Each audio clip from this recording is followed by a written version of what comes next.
हवा को evaporator pipe के ऊपर से फ्लो करवाया जाता है, वहीं रेफ्रिजरेंट इवेपोरेटर पाइप के अंदर फ्लो हो रहा होता है और इवेपोरेट होकर हवा की गर्मी एब्जॉर्ब करता रहता है। एसी में सिलेंड्रिकल टाइप का पंखा इस्तेमाल किया जाता है ताकि यह कम जगह घेरे। हवा में मौजूद वेपर जब इवेपोरेटर पाइप के संपर्क में आता है तो वह कंडेंस होकर लिक्विड में बन जाता है और इस पानी को एक पाइप के माध्यम से कमरे के बाहर निकाल दिया जाता है। तो इसे इवोपरेशन के लिए बहुत सारी लेटेंट हीट ऑफ वेपोराइजेशन की जरूरत पड़ती है और ये हीट रेफ्रिजरेंट एब्जॉर्ब करता है कमरे की एयर से। रूम एयर से हीट आसानी से रेफ्रिजरेंट में ट्रांसफर हो सके इसलिए हम एक पंखे की सहायता लेते हैं। असल में ये रेफ्रिजरेंट की लेटेंट हीट ऑफ वेपोराइजेशन ही है जिसके कारण कमरे की हवा ठंडी हो जाती है। इवेपोरेट होने के बाद रेफ्रिजरेंट गैस में बदल जाता है और कंप्रेसर में चला जाता है।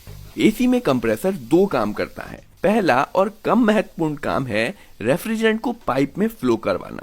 दूसरा और सबसे ज्यादा महत्वपूर्ण काम है रेफ्रिजरेंट का टेम्परेचर बढ़ाना। जी हाँ दोस्तों, शायद आप अपने अनुभव से ही जानते होंगे कि जब किसी गैस का प्रेशर बढ़ाया जाता है तो उसका टेम्परेचर बढ़ता है। यहाँ पर यही काम एसी का कंप्रेसर करता है। कंप्रेसर इवेपोरेटर से आती हुई ठंडी गैस का प्रेशर इतना बढ़ा देता है कि इसका टेम्परेचर कमरे के बाहर मौजूद सराउंडिंग टेम्परेचर से भी ज्यादा हो जाता है।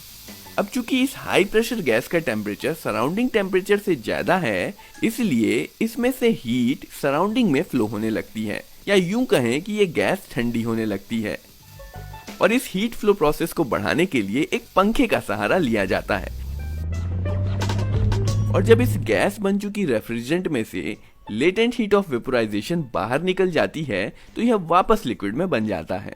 अब यहाँ पर ध्यान देने वाली बात यह है कि कंडेंस होने के बाद भी रेफ्रिजरेंट का टेम्परेचर काफी ज्यादा होता है और अगर इसे ऐसे ही कमरे में अंदर भेज दिया तो कमरा कभी ठंडा नहीं हो पाएगा। पर फिर हमने इसे कंडेंस किया ही क्यों?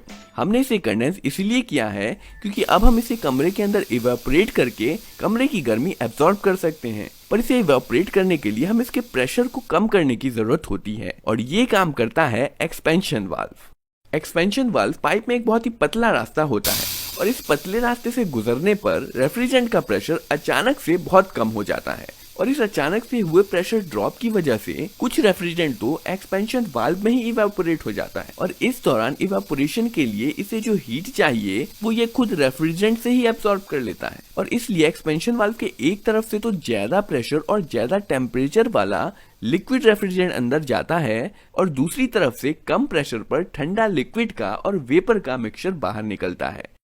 कुछ वैसे ही जैसे स्प्रे बोतल में से पानी और वेपर का ठंडा मिक्सचर बाहर निकलता है। अब शायद आप ये सोच रहे होंगे कि प्रेशर कम हो, इसके बाद रेफ्रिजरेंट कमरे के अंदर इवेपोरेटर पाइप में चला जाता है जहां बाकी का लिक्विड रेफ्रिजरेंट इवेपोरेट होता है और कमरे की गर्मी एब्सॉर्ब करता है और ये साइकिल इसी प्रकार चलता रहता है। अब आप एसी का वर्किंग प्रिंसिपल तो समझ ही गए हैं, तो आइए अब हम देखते हैं कि एक रियल एसी में कौन सा पार्ट कहां पर लगा होता है।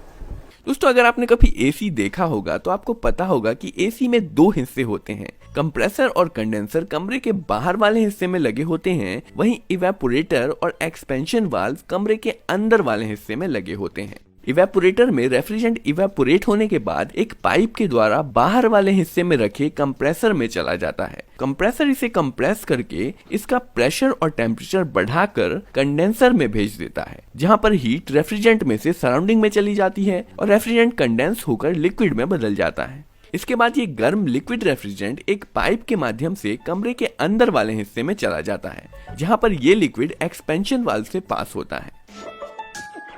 यहाँ पर रेफ्रिजरेंट एक पतली जगह से पास होता है जिसके दूसरी तरफ लो प्रेशर होता है।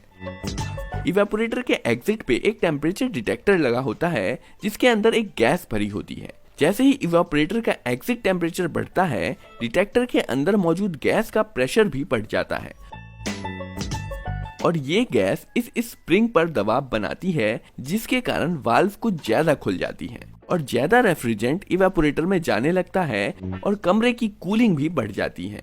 जब कूलिंग बढ़ जाती है तो डिटेक्टर का टेम्परेचर घट जाता है और इसके अंदर की गैस का प्रेशर भी कम हो जाता है जिसके कारण वाल्व कुछ हद तक बंद हो जाती है और इस प्रकार रेफ्रिजरेंट का फ्लो ऑटोमेटिकली कंट्रोल होता रहता है। कमरे की गर्म